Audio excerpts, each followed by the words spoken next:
Stock market में जबरदस्त euphoria का माहौल है। आप देखिए मार्च में कुछ दिनों का करेक्शन आया था स्मॉल कैप मिड कैप में, और इसके बाद जैसे ही फाइनेंशियल ईयर क्लोजिंग होती है अप्रैल से मार्केट फिर से चलना चालू हो गया है। Even small cap mid cap recover हो चुका है।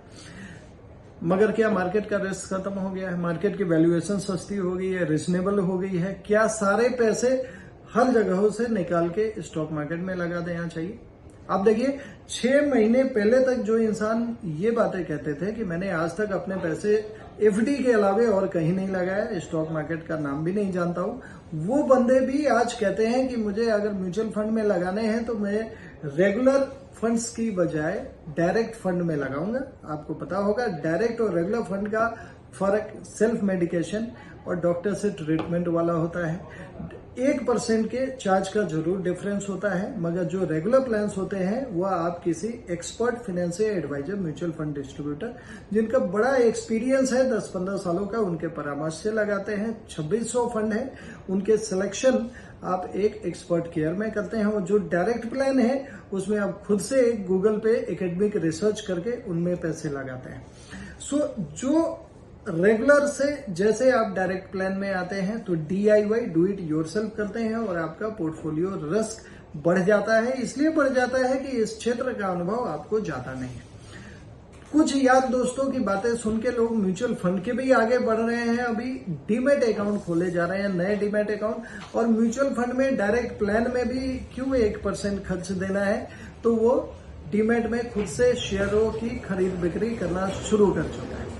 अब शेयरों की खरीद बिक्री की जब बात आई है तो आपको बता दूं कि जो स्टॉक मार्केट दो भागों में जो बटा है, कैश मार्केट जिसको स्पॉट मार्केट बोलते हो, एक डेरिवेटिव मार्केट है। तो पिछले 5 सालों का अगर डेटा देखा जाए तो कैश मार्केट में पैसे जो वॉल्यूम आ रहा है वो डबल हुआ है, और जो डेरिवेटिव मार्केट है उसमें 35 गुना हुआ है, 35 times. Can you imagine the extent of A speculation? 7 lakh crore के करीब ओपन इंटरेस्ट पैसे हैं जिसमें लिवरेज्ड पोजीशन बहुत ज्यादा है।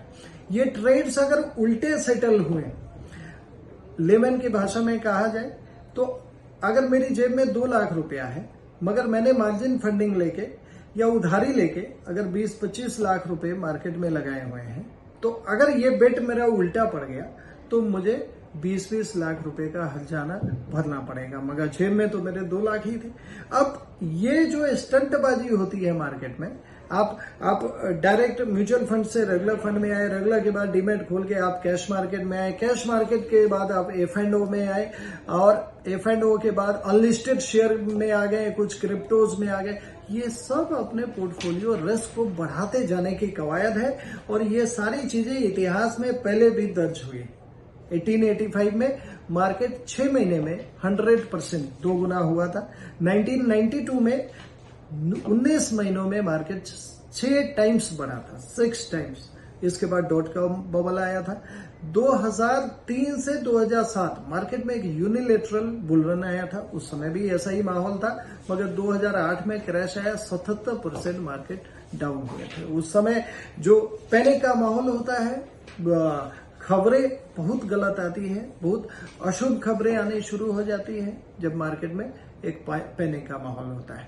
मगर आज यूफोरिक माहौल में we do the worst of the mistakes at the best of the times. So times are best, but are you committing the worst mistakes? क्या आपने अपने पोर्टफोलियो के रिस्क को चेक किया है? अगर क्या आप डीमैट में यार दोस्तों की सलाह से या कुछ टिप्स लेके शेयरों की खरीदारी कर रहे हैं, या आप म्यूचुअल फंड में DIY कर रहे हैं? म्यूचुअल फंड के अंदर आपका जो पोर्टफोलियो है इक्विटी का, उसमें small cap, large cap, mid cap की प्रोपोर्शन क्या है?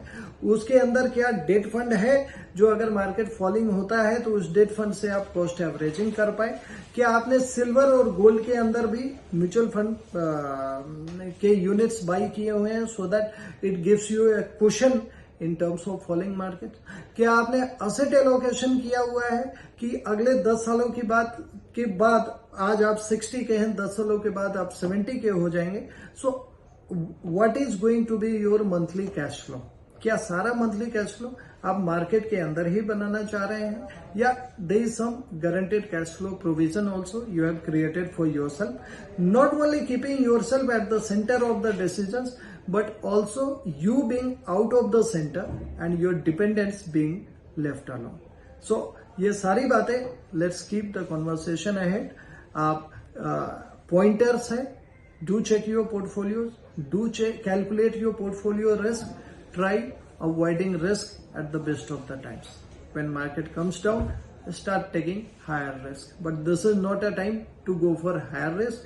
Discuss your portfolio with your financial advisor, review it and take necessary actions. धन्यवाद.